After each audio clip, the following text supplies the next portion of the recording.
سے C T T V Pakistan کے نمائندے خصوصی ارشد سردار چودھری کی رپورٹ کے مطابق کمشنر ساہیوال ڈویژن شعیب اقبال سید کی زیر صدارت یوم آزادی شایان شان طریقے سے منانے کے لیے ہونے والی تیاریوں کا جائزہ اجلاس۔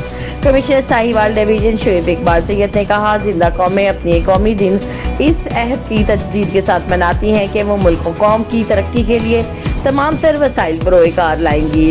وطن عزیز کی خاطر کسی جانی و مالی قربانی سے بھی دریغ نہیں کیا جائے گا۔ پاکستان عظیم قربانی سے وارث وجود میں آیا، جس کی مثال تاریخ عالم میں نہیں ملتی۔ اس سال بھی 14 اگست یوم آزادی اس عہد کی تجدید کے ساتھ منایا جائے گا، جس میں عام آدمی کی شرکت اور شمولیت بھی لازمی بنائی جائے گی۔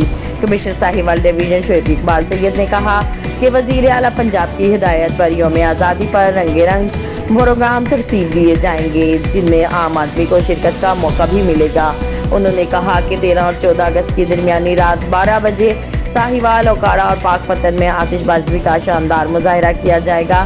14 اگست کو ہر شہر میں پرچم کشائی کی خصوصی تقریبات منعقد ہوں گی۔